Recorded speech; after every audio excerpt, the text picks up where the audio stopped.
Hello and welcome to Olympian Water Testing, giving you the best in water analysis. Today we're looking at Merrick Manual, where we are determining what copper poisoning does in animals and how to avoid it. And especially if you have small animals or you have animals in your household, we want to keep our pets safe as well. And while copper is something you may not think of in the water, it's something that you might want to test for. As we can see here, acute and chronic copper poisoning may occur in most animal species, although susceptibility varies markedly between species. Chronic poisoning is more common and characterized by low morbidity and high morbidity in species exhibiting the hemolytic crisis and severe liver damage. Diagnosis is confirmed by liver analysis for copper. The sad thing is treatment is often unsuccessful, so it's something you want to catch before it happens to your pets. And it's something that, if it does happen, unfortunately, it's not always reversible.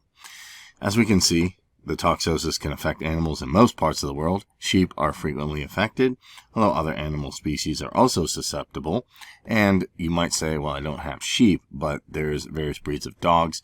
Notably, Belgian terriers are an inherently sensitivity to copper toxosis, similar to Wilson's disease in humans. And if you're not familiar, Wilson's disease is just a disease where you're not able to process copper. Chronic copper poisoning has been reported in other breeds of dogs, including Labrador Retrievers, West Highland White Terriers, Skye Terriers, Keeshonds, and American Cocker Spaniels, and Doberman Pinschers. Acute signs of poisoning are usually seen after accidental administration of excessive amounts of soluble copper salts, which may be present in orally administered liquid analytics, mineral supplements, mixes, or improperly formulated feed rations. And one place they can also be is in the water as well. And keep in mind, if these formulas get into the water supply, or if there's copper in the water supply in excessively high levels, which is not something you'll be able to know or test, then it can be dangerous for your animals. And many factors that affect the metabolism of copper influence the likelihood of an animal developing chronic copper toxosis via effects on absorption or retention of copper.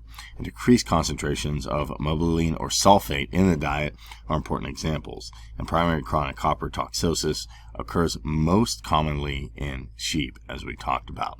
But as we also saw, it affects dogs. It affects a lot of household animals that you may have. So what is poison for an animal? Acute poisoning may follow intakes of 20 to 100 milligrams or kilograms of copper. Cheap young calves, 200 to 800 milligrams or kilograms in mature cattle.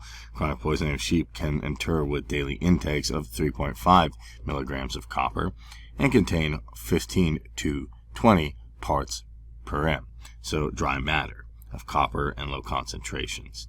So, simply put, if you have farm animals, this is something to especially look out for. But it can affect normal household pets as well. If you want to keep your animals safe, if we want to make sure the water they're drinking is healthy, then you want to test for the amount of copper to keep your animals, your farm, and every animal that's drinking out of this water supply safe.